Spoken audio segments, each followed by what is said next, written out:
Hi, hello everybody.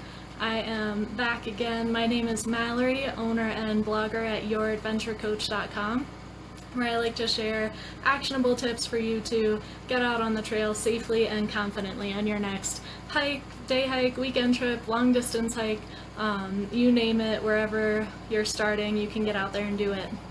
So today I want to share with you some things that I wish that I had on my long distance hike.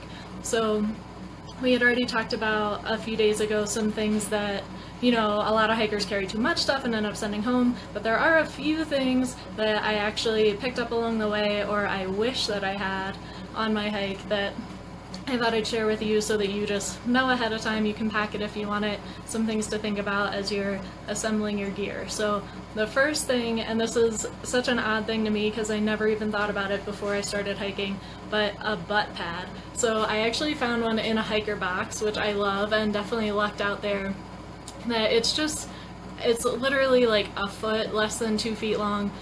It's part of a closed cell foam sleeping pad, a thermarest sleeping pad. It's just cut off, so it's literally just a butt pad, and it is awesome on the trail because, when you stop for lunch or stop for a snack, you don't want to have to sit on a wet log or a cold rock or, a wet spot, so you can just take that out and sit on that instead. It kind of helps keep you warm, it keeps you dry, and it's just awesome. And then at night too, I even, I just tuck it either under my head, under my sleeping pad that I sleep on, or whatnot. So even at just picnic benches, it's great to use. So definitely a butt pad. Think about it. Thermarest makes some pre-made, or you can cut up a sleeping pad and share with your buddies.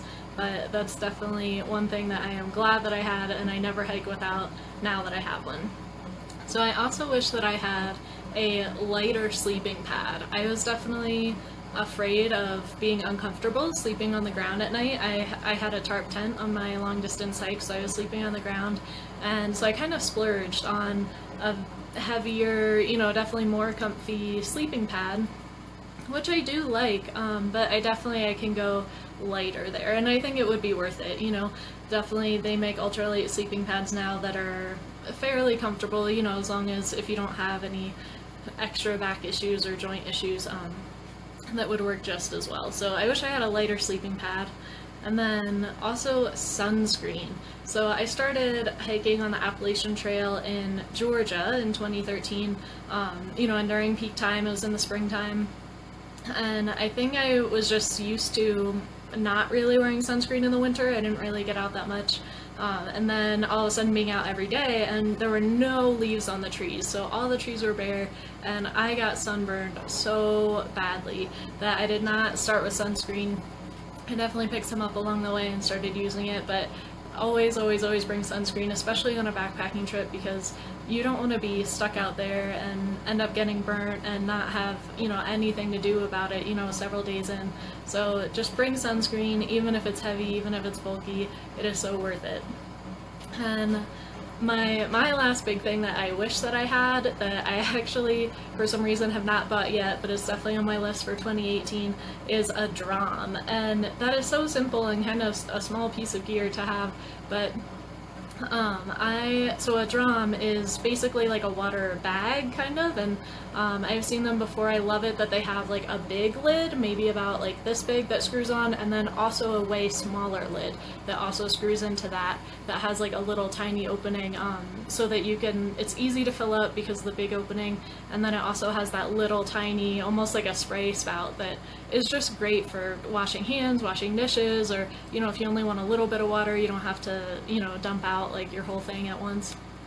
And I started with just 2 1-liter like collapsible water bottles, and I thought that would be fine. I definitely wanted to be able to have extra water at camp and at night, or sometimes if it was a long stretch between water sources, then I could carry up to 3 or 4 liters of water. But those were they're kind of hard to fill, they're hard to clean, and I love that option of being able to have that little tiny water spout that's on most drums, so like a 3-liter water bag. And that's great. You can leave it empty during the day while you're hiking and then fill it up for extra water at camp, and that can even be for dinner and breakfast the next day. So just things to think about. And that's all for me, but I also feel like most hikers I hear from, as far as their kind of regrets, is what they wish they had or they wish they had bought for their hikes. So many people just say that they wish that they had gone lighter.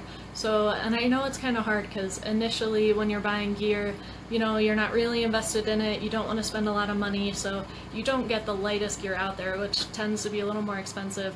But honestly, just go as light as you can afford.